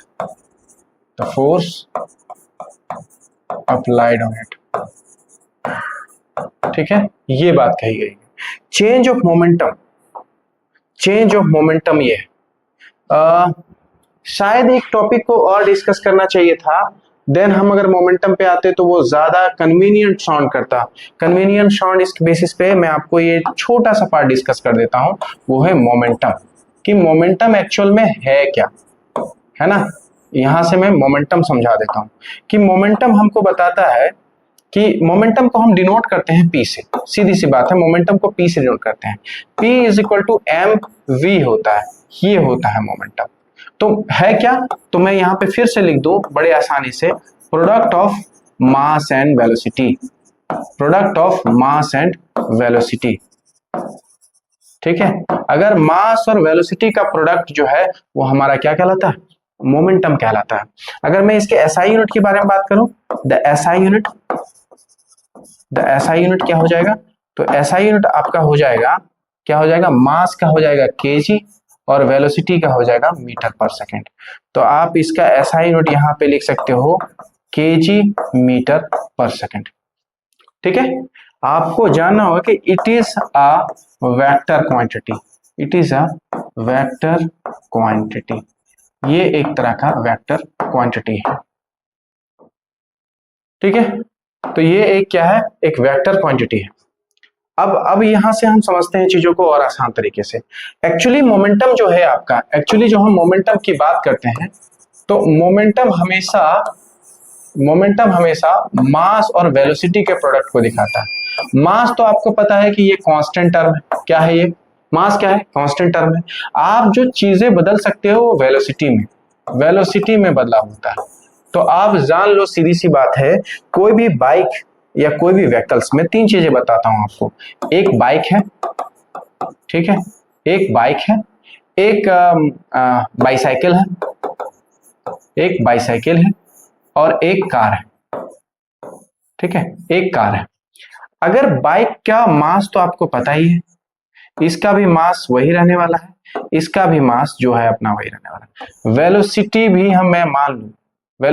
मैं मान लूं कि इसको मैं फिक्स कर देता हूं, तीनों के वेलोसिटी को मैं v कर देता हूं। तो मेरे को सिर्फ इतना बताओ, क्योंकि इनके सबके मास, ये मास ऑफ बाइक, मेरे को सिंपल से जाननी बात कि ये जो मास ऑफ बाइक है, ये मास ऑफ बाईसाइकिल है और मास ऑफ कार है, इसकी वजह से जो इम्पैक्ट क्रिएट होगा, अगर ये वॉल होता और इस वॉल पे अगर ये जाके टकराता और इस वॉल पे अगर ये जाके टकराता, इस वॉल पे ये जाके टकराता, किसका इम्पैक्ट ज्यादा होता? तो ऑब्वियसली बात है कार का इम्पैक्ट ज्यादा होगा, कार का इम्पैक्ट ज्यादा होगा। ठीक है, कार का इम्पैक्ट हमको क्या देखने को मिलेगा? ज्यादा देखने को मिलेगा। इसके बाद हमको बाइक का इम्पैक्ट देखने को मिलेगा, इसके बाद कहीं जाके हमको बाईसाइकिल का इम्पैक्ट देखने को मिलेगा। तो आप क्या समझे यहां से कि कार का इम्पैक्ट जो है हमको वो ज्यादा देखने को मिल रहा है। क्यों? क्योंकि इसका मास जो है वो ज्यादा है, जिसका मास ज्यादा होगा उसका इम्पैक्ट ज्यादा होगा, है ना। वेलोसिटी तो हर एक पॉइंट पे क्या है? कांस्टेंट है। इसी तरीके से अगर मैं इसके वेलोसिटी को थोड़ा सा इंक्रीज कर दूं तो अब इसका इम्पैक्ट जो है वो बढ़ जाएगा, इसका इम्पैक्ट पहले के कंपैरिजन में बढ़ जाएगा। इसके वेलोसिटी को इंक्रीज कर दूं तो इसका भी इम्पैक्ट क्या होगा? बढ़ जाएगा। तो अब जैसे जैसे वेलोसिटी को इंक्रीज करता जाऊंगा उसके इम्पैक्ट में बदलाव आएगा। ये जो इम्पैक्ट आप देख रहे हो, ये इम्पैक्ट किसकी वजह से आया? ये इम्पैक्ट आया मोमेंटम की वजह से। ये इम्पैक्ट किसकी वजह से देखने को मिला? तो मोमेंटम की वजह से देखने को मिला है। तो मोमेंटम को आप ऐसे समझ सकते हो, ज्यादा बेहतरीन से समझ में आएगा कि किसी ऑब्जेक्ट का कितना इम्पैक्ट होता है उसके मास और वेलोसिटी की वजह से। कोई ऑब्जेक्ट बड़ा ऑब्जेक्ट है, वो उसका उसका जो मोमेंटम अलग होगा। अगर वेलोसिटी दो ऑब्जेक्ट का कांस्टेंट कर दिया जाए, दो ऑब्जेक्ट का सेम कर दिया जाए, तो एक छोटा सा बुलेट आप देख लो, मैं आपको बता दूं, एक छोटा सा बुलेट होता है, इतना तो छोटा बुलेट होता है, और ये जो बुलेट होता है जब ये जाके किसी व्यक्ति को लगता है, क्यों? क्योंकि इसकी वेलोसिटी ज्यादा होती है। इस छोटे से बुलेट को अगर मैं हाथ से फेंक के मारूं तो किसी को कुछ नहीं होने वाला, लेकिन जब ये बंदूक से निकलता है और किसी व्यक्ति को जाके लगता है तो उसके अंदर घुस के फाड़ देता है पीछे। तो किसकी वजह से हुआ? वेलोसिटी की वजह से। यानी मास तो है ही, मास के साथ इसका जब वेलोसिटी कंबाइन होता है तब जो मोमेंटम क्रिएट होगा, मास के साथ जब वेलोसिटी आएगा, और जो मोमेंटम आप कैसे समझ सकते हो? इंपैक्ट से। जिसका मोमेंटम ज्यादा उसका इंपैक्ट ज्यादा।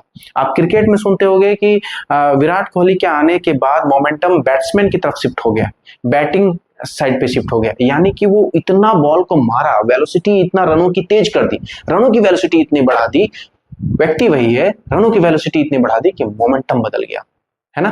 तो मोमेंटम इंपैक्ट से देखा जा सकता है, समझा जा सकता है, महसूस किया जा सकता है कि अगर आप किसी के इंपैक्ट को समझ पाते हो तो मोमेंटम को समझ पाओगे। आई होप क्लियर है। तो ये मास और वेलोसिटी का कॉम्बिनेशन है आपका मोमेंटम। अब चलिए हम लोग वापस लौट के चलते हैं न्यूटन्स के सेकेंड लॉ पे। न्यूटन्स का सेकेंड लॉ कहता है the rate of change of momentum, the rate of change of momentum is directly proportional to the force. यानी कि force is directly proportional to change in momentum, change in momentum with respect to time, time के respect में momentum का बदलना। ये है आपका Newton's का सेकेंड लॉ। मैं इसको थोड़ा और एक्सप्रेसिव चलता हूं, मैं थोड़ा और इसके बारे में लिख दूं कि F is directly proportional to change in momentum. कैसे होता है? फाइनल, अगर देखूं मैं, ये ऑब्जेक्ट है, ये ऑब्जेक्ट यहां से मूव करता करता करता करता इस जगह पे पहुंच गया। अब मास बॉडी यही है, वेलोसिटी आगे थी तो इनिशियल वेलोसिटी, मास बॉडी यही है, ये वेलोसिटी आगे गई तो फाइनल वेलोसिटी। ठीक है, अब मैं इसको ऐसे भी तो लिख सकता हूं कि ये है मेरा इनिशियल मोमेंटम, पी से इंडिकेट करता हूं मैं मोमेंटम को, ये है मेरा फाइनल मोमेंटम। ठीक है, ये है मेरा फाइनल मोमेंटम। तो फोर्स, क्योंकि मैं अंत से लास्ट से पहले को सब्ट्रैक्ट करूंगा, तो force is directly proportional to change in momentum, P F minus P I divided by T हो जाएगा हमारे पास। ये हमारे पास जो हमारा जो निकल के आता है वो ये निकल के आता है, ये निकल के आया हमारे पास फॉर्मूला।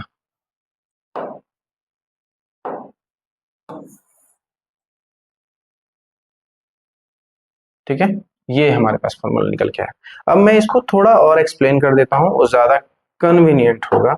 मैं इसको मैं आपको यहाँ पे इसको एक्सप्लेन कर देता हूं। चलो, तो बातें यहाँ पे है, जब मोमेंटम मैंने निकाला कि P is directly proportional to change in momentum, P F minus P I divided by T I, इसको कैसे लेके चलना। तो पी एफ मतलब यानी कि ये है ऑब्जेक्ट और ये पहुंच गया यहाँ पे, ये मास एम था, मास अभी भी वही रहने वाला है, नहीं बदलने वाला है, यहाँ पे यू था, यहाँ पे v हो गया। और इसको मैंने बताया कि ये सॉरी, इसको मैंने बताया कि इनिशियल मोमेंटम है और इसको मैंने बताया कि ये फाइनल मोमेंटम है, और इसी इनिशियल और फाइनल मोमेंटम को मैंने यहाँ पे लिख दिया। तो ये पी एफ माइनस ये नीचे है ना, नीचे आपको लिखना है एफ और नीचे आई लिखना है, तो यहाँ पे हो जाएगा आपका एम वी माइनस, देखो यहाँ एम वी है, पी एफ की जगह पे m v minus m u divided by t. अब मैं इसको थोड़ा सा in a different colour, P is directly proportional to m common ले लेता हूं, v minus you divided by t कर देता हूं, या स्मॉल t लिखो या कैपिटल T, क्या फर्क पड़ता है ना। तो P is directly proportional to m, और एक्सलेशन का आपको पता है v minus you divided by t होता है, ये चीजें होती है। तो यहाँ पे क्या आ जाएगा एम ए, और P को प्रोपोर्शनल हटाऊंगा तो k आ जाएगा, k इंटू एम ए, और आपको पता है k यहाँ पे कांस्टेंट 1 रखा जाता है, तो आपको मिल जाएगा P is equal to M A. हम जो इतने देर से कोशिश कर रहे हैं, इसी को प्रूफ करने की कोशिश कर रहे हैं, and this is called as, हमारे पास जो निकल के आया, ये आया न्यूटन्स का सेकेंड लॉ में। ठीक है, आई होप चीजें यहाँ तक आपको क्लियर हो गया होगा, आपको ये प्रूफ समझ में आ गया होगा कि किस तरीके से हमारा मोमेंटम निकल के आया, किस तरीके से हमारा न्यूटन का सेकेंड लॉ आया, यहाँ से सेकेंड लॉ से मैंने कैसे मोमेंटम को प्रूव करते हुए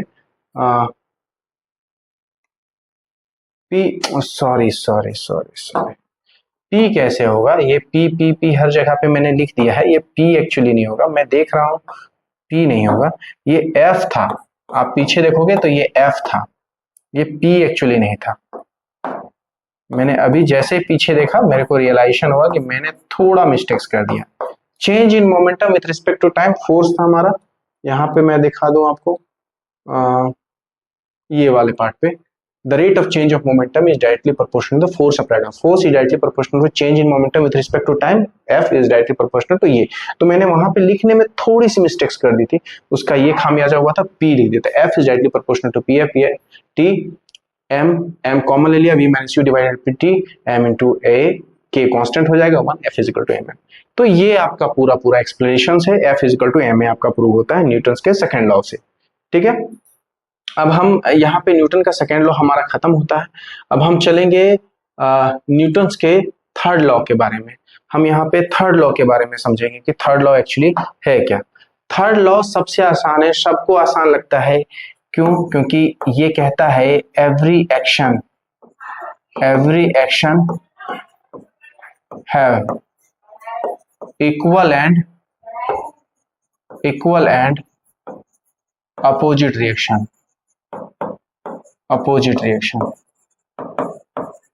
ठीक है, ये न्यूटन्स का थर्ड लॉ कहता है सिंपल कि every action have equal and opposite reaction, हर एक एक्शन का अपना कुछ ना कुछ रिएक्शन निकल के आ जाएगा। Every action have equal and opposite action. मैं अगर दीवार पे कुछ फोर्स से लगाऊं ना तो दीवार भी सेम अमाउंट ऑफ फोर्स मेरे हाथों पे लगाएगा, है ना। जितना ज्यादा मैं फोर्स लगाऊंगा उतना ही तेजी से मेरे में फोर्स लगेगा। इक्वल अमाउंट ऑफ फोर्स लगाता है, ये हमारा न्यूटन्स का थर्ड लॉ कहता है।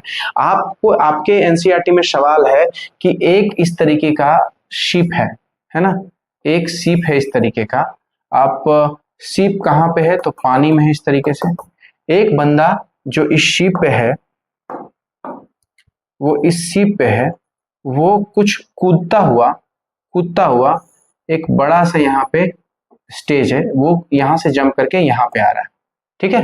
तो ये किस तरीके का एक्टिविटी है, क्या कौन से नियमों को फॉलो कर रहा है, तो आप बोलोगे यहाँ पे कि यहाँ पे न्यूटन्स का थर्ड लॉ फॉलो हो रहा है। न्यूटन्स थर्ड लॉ फॉलो हो रहा है। Every action have equal and opposite reaction, क्योंकि ये अपने एक पैर से इसको पीछे की तरफ ठेलेगा, फोर्स इस पे लगाया तो ये पीछे की तरफ जाएगा और बॉडी मूव करके कहाँ पहुंच जाएगा, ये इस जगह पे पहुंच जाएगा, ठीक है। तो एवरी एक्शन, इसके फोर्स के कारण ये एक्शन और रिएक्शन देखने को मिला। तो यहाँ पे न्यूटन्स का थर्ड लॉ है। आपके बुक्स में ये सवाल है तो आपको उन सवालों को भी देखना है। जब सवालों के बारे में डिस्कस करेंगे तो बेहतर तरीके से करेंगे हम लोग, ठीक है। चलिए आगे बढ़ते हैं हम लोग। आगे जो हमारे पास है वो है law of conservation of momentum. Law of conservation of momentum हम लोगों को क्या सिखाता है, चलते हैं। तो law of conservation of momentum कहां से आएगा, देखो मोमेंटम की बात करते हैं तो मोमेंटम का आपको पता है, फिर से मैं एक बार रिवाइज करता हूं। मोमेंटम को पी से मास इनटू वेलोसिटी कहते हैं हम लोग। अब हमको पता है कि मोमेंटम कैसे समझना है कि एक ऑब्जेक्ट ये हो गया, दूसरा ऑब्जेक्ट ये हो गया। ये ऑब्जेक्ट जो है, जो पहला ऑब्जेक्ट है, इस पहला ऑब्जेक्ट को मैं इस पहले ऑब्जेक्ट को मैं m1 नाम देता हूं, दूसरे को मैंने m2 नाम दिया है कि इसका मास m1, इसका मास m2 और मास इज कांस्टेंट। ये जो आगे मूव करेगा वो u वेलोसिटी से, ये आगे जो मूव करेगा वो v वेलोसिटी से मूव करेगा। क्लियर। अब बताओ ये दोनों एक दूसरे से जब कोलिजन करेंगे, एक दूसरे से यहाँ पे आगे जाके टकरा जाएंगे, ये इस तरीके से आके टकरा गए। मास इज स्टिल सेम, मास अभी भी सेम होने वाला है, मास m1 m2 रहने वाला है। कोलिजन हुआ दोनों का तो ये दोनों एक दूसरे पे फोर्स लगा रहे हैं, ये इस पे और ये इस पे, यानी कि यहाँ पे जो काम कर रहा है वो काम क्या कर रहा है, न्यूटन्स का थर्ड लॉ काम कर रहा है। Every action have equal and opposite reaction. और एनर्जी गेट ट्रांसफर्ड, है ना, तो वेलोसिटी एक्सचेंज करेगा। जब ये एक दूसरे से टकराएगा तो वेलोसिटी में बदलाव आएगा। तो ये हो गया ड्यूरिंग कॉलिजन का सिचुएशन, ड्यूरिंग कॉलिजन। और ये जो कहानी आप देख रहे हो ये है बिफोर कॉलिजन की बात। ये किसकी बात है, तो ये बिफोर कॉलिजन की बात है, ये कॉलिजन से पहले की बात है, ठीक है। अब आगे चलते हैं। आगे यही ऑब्जेक्ट क्या होगा, इस तरीके से होगा। यही ऑब्जेक्ट जो आपका होगा वो कुछ इस तरीके से होगा। They get separated from each other, एक दूसरे से सेपरेट हो जाएगा, है ना। अभी भी मास में कोई बदलाव नहीं हुआ स्ट्राइकिंग के बाद। मास अभी भी क्या रहने वाला है, इसका mass will be still same. Mass क्या रहने वाला है, mass m1 m2, but the change in velocity, मैंने क्या बोला था, मास हमेशा सेम होने वाला है, वेलोसिटी में चेंज होगा, मोमेंटम में बदलाव आ जाएगा, ठीक है ना। तो अब ये यहाँ पे जो चेंज होने वाला है, ये वेलोसिटी क्या हो गया, v1 हो गया, और ये क्या हो जाएगा, v2 हो जाएगा, ठीक है ना। मैं कुछ कुछ चीजें और बताता हूँ अच्छे से। एक बात बता दो मेरे को, सिंपल, आप सभी को पता है कि ये दोनों जब एक दूसरे से कोलाइड करेंगे, एक दूसरे से कॉलिजन होगा, ये दोनों ऑब्जेक्ट m1 m2 जब एक दूसरे से मिलाएंगे, इसका वेलोसिटी ज्यादा होना जरूरी है। u is greater than v, हाँ या ना, u is always be greater than v। ये ज्यादा होगा तभी एक दूसरे से कोलाइड करेंगे, वरना कोलिजन नहीं होगा। जब ये एक दूसरे से मिले तो न्यूटन्स का third law, every action have equal and opposite reaction, ये इस पे फोर्स लगाएगा, ये इस पे फोर्स लगाएगा, इसकी वजह से वेलोसिटी में भी एक्सचेंज होगा। यहाँ पे आप देखोगे ना, एक्सचेंज इन इट्स वेलोसिटी, मैं यहाँ लिख देता हूँ एक्सचेंज इन इट्स वेलोसिटी। लेकिन ये वेलोसिटी कहीं और गई क्या, किसी थर्ड पर्सन के पास गई क्या, नहीं गई, ये यही दोनों के पास वेलोसिटी का एक्सचेंज हो गया। अब ये जो वेलोसिटी इसका था वो इसको मिल गया, इसका वेलोसिटी उसके पास चला गया कोलिजन के बाद। इसीलिए ये ऑब्जेक्ट जब ये था तो देखो ये पहले फास्ट था, ये पहले, मैं यहां से, ये पहले फास्ट था, अब यहाँ पे ये M1 जो है क्या हो गई, स्लो हो गई। अब कौन फास्ट हो गया, तो M2 जो है वो फास्ट हो गया। फास्ट कैसे हुआ, वेलोसिटी बढ़ा तभी तो फास्ट हुआ, और वेलोसिटी इंटरचेंज कर रही है एक दूसरे के साथ, और ये कौन थी, ये स्लो थी। आप देखो बदलाव हो गया है दोनों में, वेलोसिटी का इंटरचेंज हुआ है दोनों के साथ। तो ये कहानी है। अब जब मैं लिखूं इसको तो, लेकिन कुछ भी हो, कोई भी घटना हो, कुछ भी हो, दोनों वेलोसिटी एक दूसरे के पास ही तो है, तो मैं इसको M1 U1 करके लिख दूं, इसको M2 सॉरी, ये U, यहाँ पे ये जो होता हमारा, मैं इतना एक्साइटेड हो जाता हूँ बताते बताते कि मैं भूल जाता हूँ कि कुछ टर्म जो है अलग अलग लिखने पड़ेंगे। ये है, तो मैं लिखता हूँ फिर से, कोई दिक्कत नहीं है, भूल गया तो क्या हुआ, M1 U1 M2 U2 हो जाएगा। ठीक है, यहाँ पे जो मेरा होगा वो M1 V1 और M2 V2, लेकिन वेलोसिटी एक दूसरे के साथ इंटरचेंज हुआ है, किसी तीसरे पर्सन को नहीं दिया गया। तो मैं कह सकता हूं ना कि द मोमेंटम, मैं इसको ऐसे लिखूं तो the momentum before collision, the momentum before collision and after collision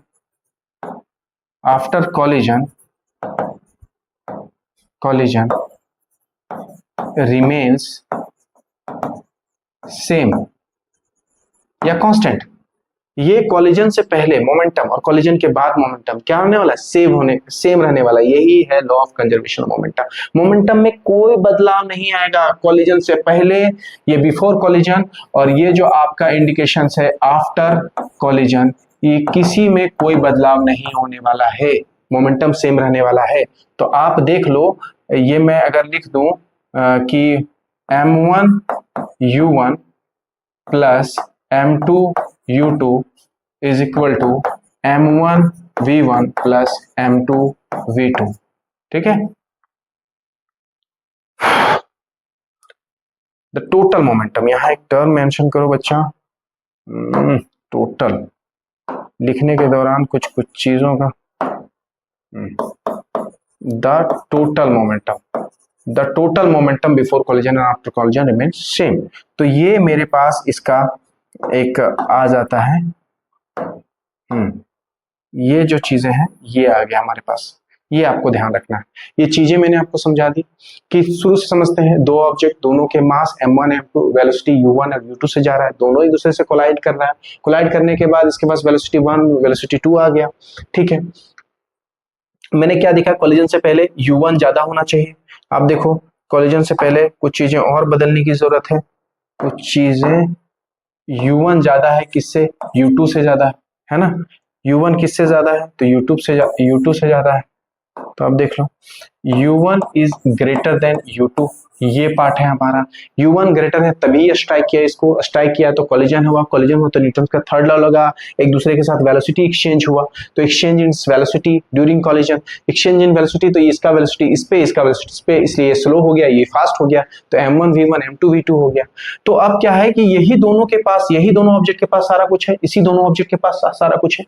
तो मैंने ये लिखा था total momentum before collision, collision से पहले और कॉलिजन के बाद क्या रहने वाला है, सेम रहने वाला है। तो M1 U1 plus M2 V2 equal to M1 V1 plus M2 V2। इसको तो बहुत अच्छे से इसको डिराइव किया जाता है, बट चूंकि आपके बुक्स में है नहीं तो मैं इसको इतना में ही छोड़ता हूं, इतने में ही मैं आपको बताता हूं। ठीक है, ये हमारा law of conservation of momentum हो गया। This is the last topic जो आपको समझना है इसमें, और वो टॉपिक है हमारा कि force acting on A system of object, किसी एक सिस्टम ऑफ ऑब्जेक्ट में फोर्स कैसे काम करता है। तो ये जो नया टर्म है, ये चीजें हैं, ये आपको ज्यादा समझने की जरूरत है।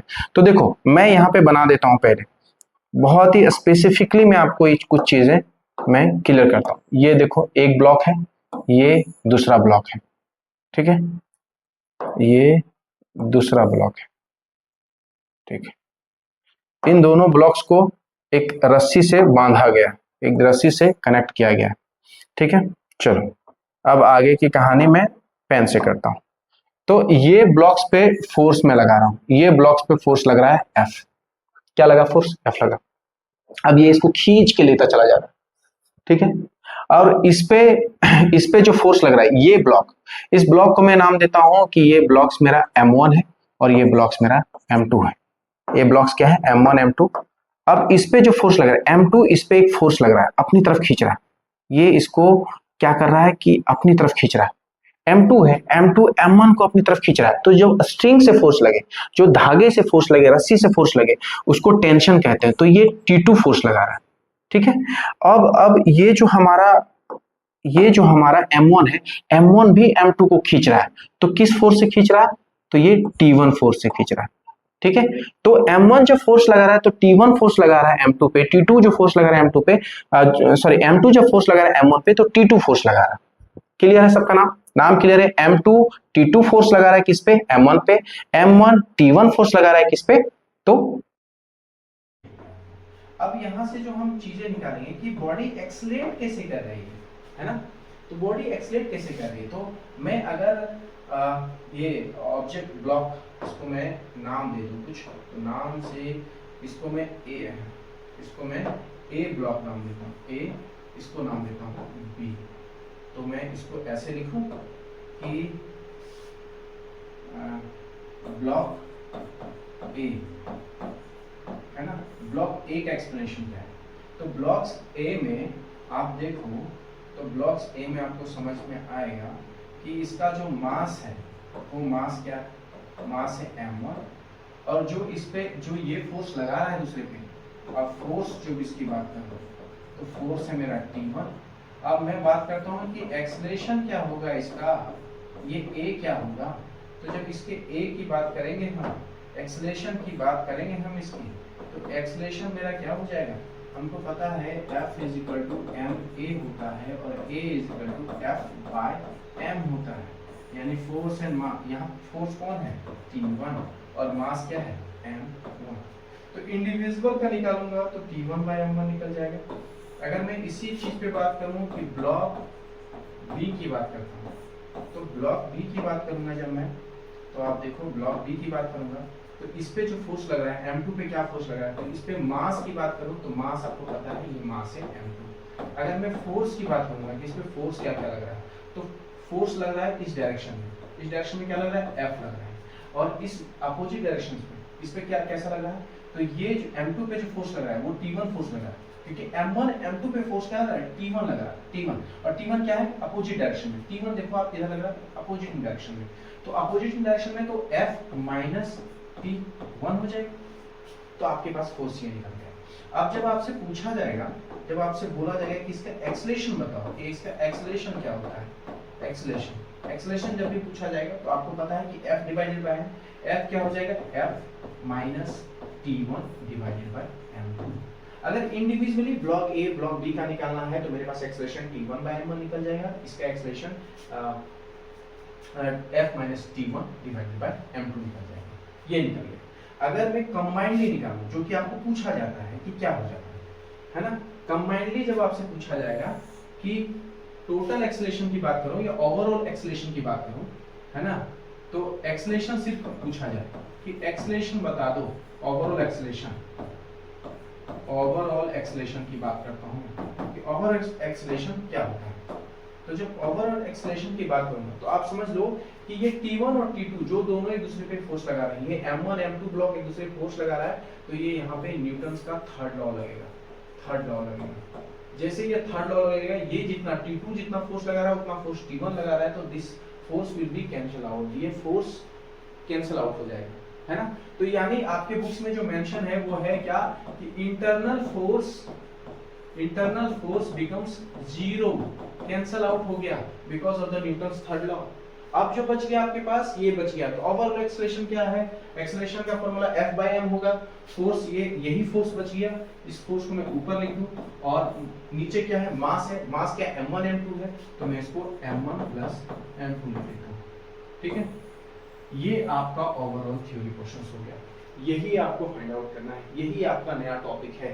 और इस क्लासेस में शुरू से अंत तक जहाँ जहाँ जिस जिस जगह पे मेरे को चेंज करने का जरूरत लगा उस जगह पे मैंने चेंज करके पहले उस पोर्शंस को बताया, फिर जाके आपको आगे के पोर्शंस को डील किया। मैंने ओवरऑल जितने भी चीज़ें हैं मैंने आपको यहाँ पे डील कर दिया है।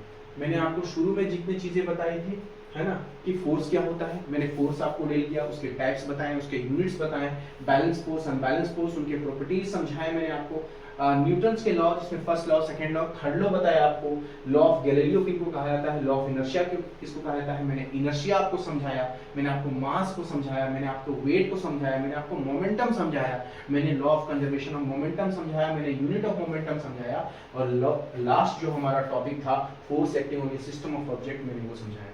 मैंने ओवरऑल सारी चीजें समझाया। अगर आपको इनमें से कोई भी चीज ऐसा है जो समझ में नहीं आता है तो आप कभी ये ना समझे कि आपको समझ में नहीं आ रही, कहीं ना कहीं किसी न किसी तरीके से मेरी तरफ से कोई चीज नहीं गया होगा। अगर आपको नहीं समझ में आता हो तो उन सभी चीजों को आप कमेंट बॉक्स में डाल सकते हो, कमेंट बॉक्स में लिख सकते हो, आप हमको मेरा फीडबैक दो कि मैं आपको कैसे बता रहा हूँ, कैसे समझा रहा हूँ, चीजें आपको बेहतर ढंग से समझ में आए। यही कोशिश हमारी बरकरार बनी हुई है और यही कोशिश अंत तक बनी रहेगी एज ए टीचर।